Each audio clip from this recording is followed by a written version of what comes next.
С дна моря подняли не статую, не золото и не царскую маску. Подняли кусок зеленой бронзовой корки, слипшийся с деревом и солью.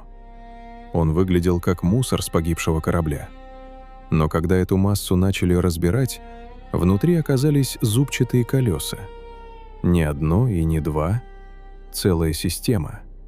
Механизм, который пролежал под водой почти 2000 лет, а по своей логике больше напоминал не античный сувенир, а машинный мозг. И в этом один из самых тревожных сюжетов древнего мира.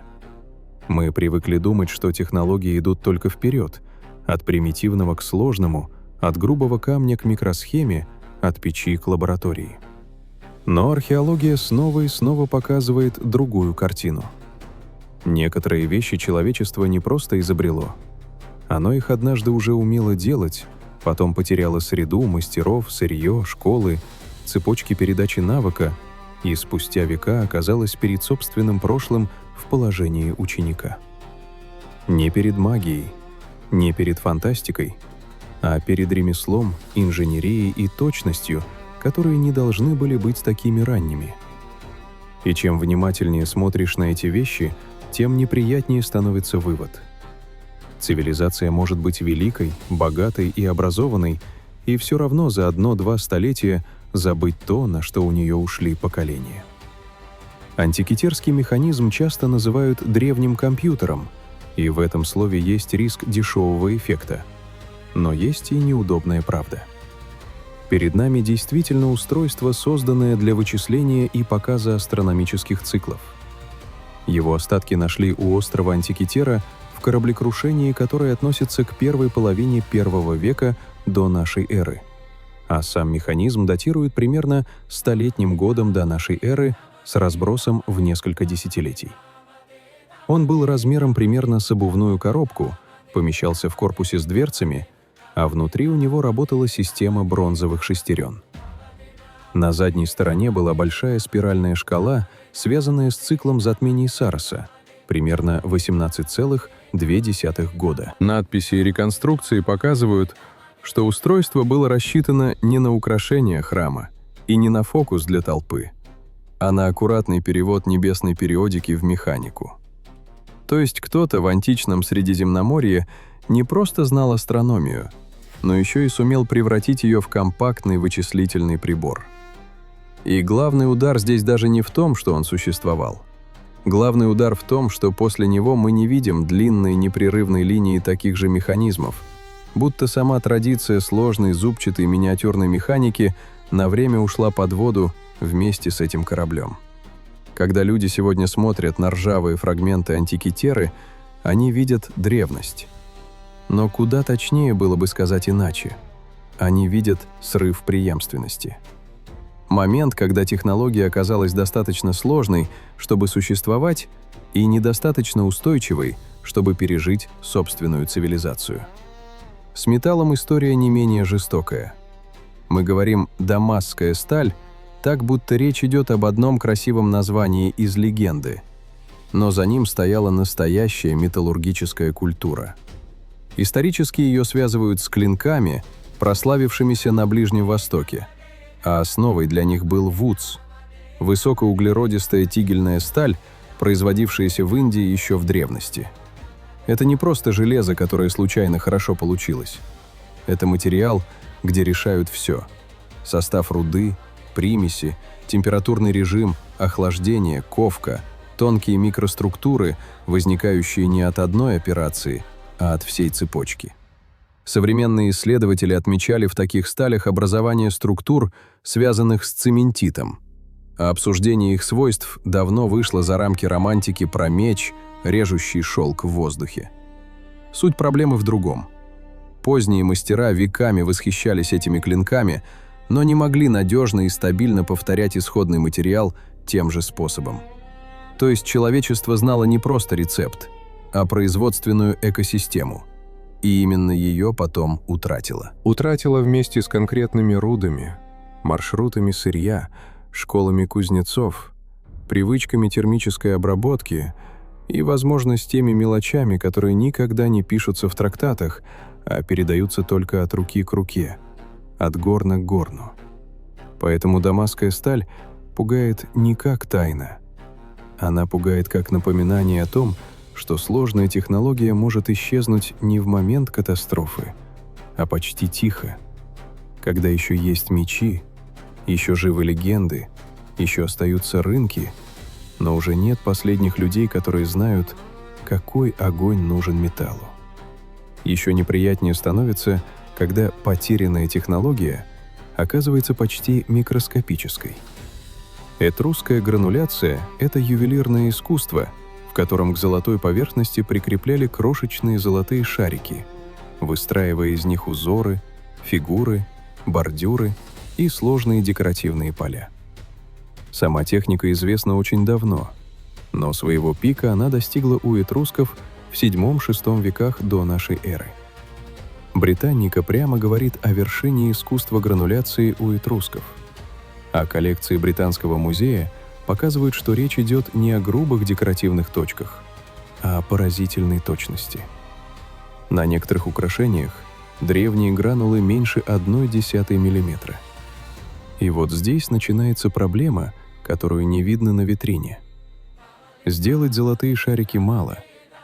Их нужно посадить на поверхность так, чтобы не утопить в припое, не испортить цвет, не замазать рисунок, не потерять ритм. В XIX веке европейские ювелиры пытались возродить эту технику. Но специалисты отмечали, что античный способ коллоидной пайки или близкой к ней технологии они не воспроизвели полноценно. Получались следы припоя, менялся цвет, приходилось маскировать результат. То есть мастера промышленной эпохи, вооруженные уже другой наукой и другими инструментами, смотрели на древние серьги и подвески почти как на задачу с недостающей формулой. Этрусская грануляция — это момент, когда древность перестает выглядеть тяжелой и грубой. Она становится почти лабораторной. И именно это самое тревожное. Иногда цивилизация теряет не циклопическую силу, не армию и не флот, а способность аккуратно положить тысячи золотых зерен туда, где каждое из них должно держаться вечно. Потом приходит стекло, и привычная хронология снова ломается. Ликургова чаша — римский сосуд позднеимперского времени, знаменитый тем, что меняет цвет в зависимости от освещения. При отраженном свете она выглядит зеленоватой, а при подсветке сзади — кроваво-красной. Сегодня для нас сама идея материала, который ведет себя по-разному в зависимости от взаимодействия со светом, звучит современно. Датчики, покрытие, наноструктуры, фотоника.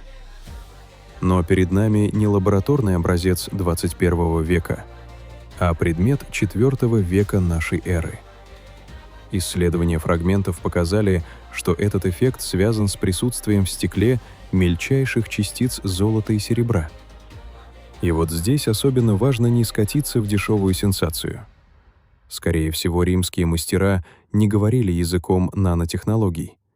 Они не писали научных статей о плазмонных свойствах частиц.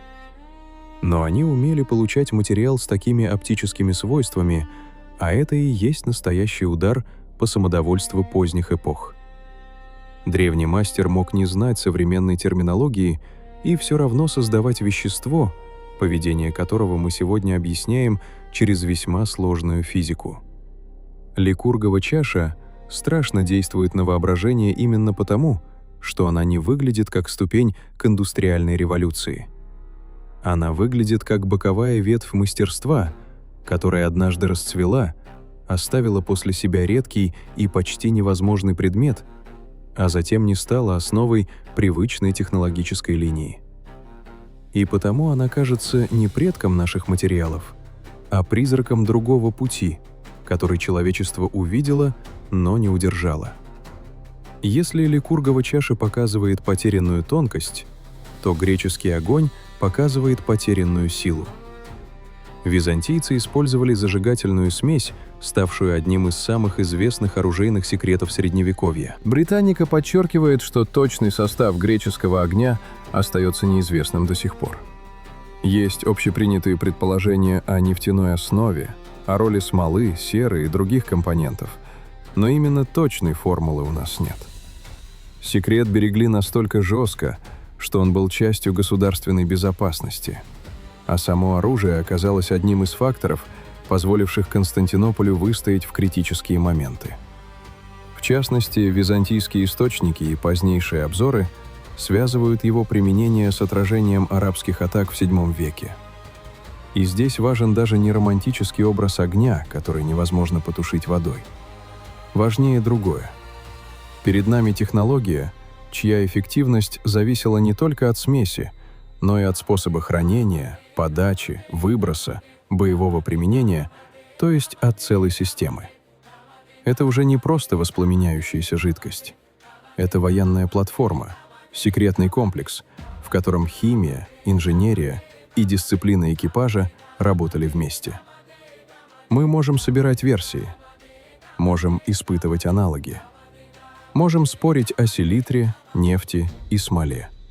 Но сам факт остается неудобным. Одна из самых грозных технологий своего времени ушла из истории не потому, что стала хуже, а потому, что прервалась цепочка точного знания.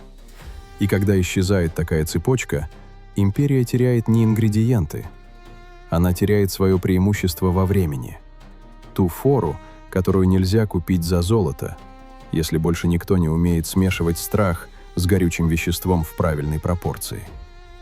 Но, возможно, самый странный финальный удар наносит Герон Александрийский, потому что рядом с греческим огнем и дамасской сталью его машины кажутся почти игрушками. Это ошибка. Герон, живший в I веке нашей эры, описал и продемонстрировал устройства, в которых уже угадываются принципы автоматизации, пневматики и использования пара. Самый известный пример – эолипил – полый шар, который вращался под действием выходящего пара.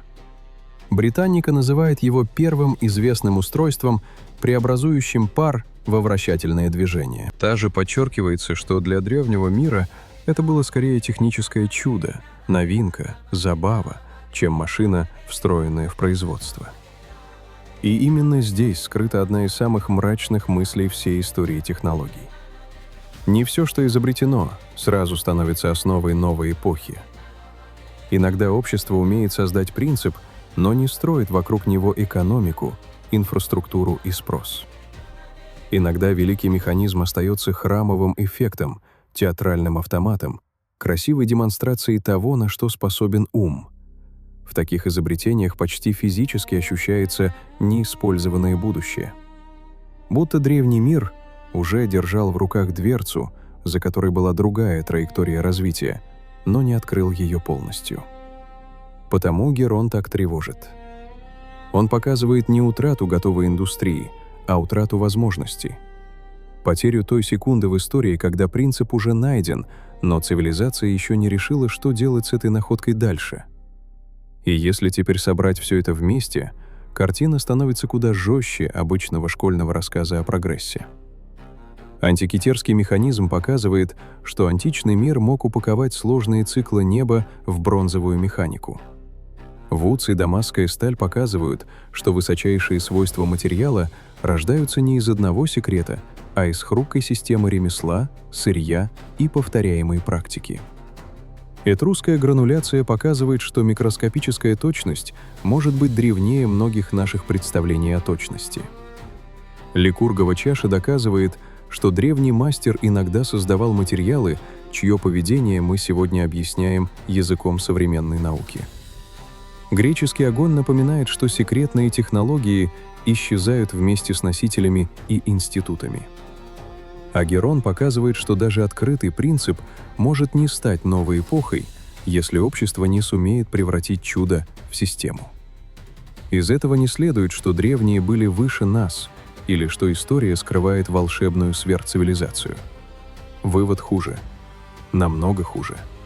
Знание смертно. Навык смертен. Даже сложная инженерная культура смертна, если она держится на узких мастерских, закрытых рецептах, нестабильных маршрутах поставки, престижных, но редких школах и нескольких поколениях людей, которые еще помнят, как именно надо делать. Цивилизации гибнут не только тогда, когда рушатся стены. Они гибнут еще и тогда, когда перестает работать передача точности. И, возможно, самые страшные руины в истории — это не колонны и не города под песком. Это те технологии, которые когда-то были нормальной работой чьих-то рук, а потом превратились для потомков в загадку за музейным стеклом. Такой вывод — это уже моя осторожная интерпретация на основе самих примеров, но именно она лучше всего объясняет, почему эти древние вещи действуют на нас так сильно. Они напоминают: потерять можно не только империю, потерять можно уровень сложности, до которого однажды уже дошел человек.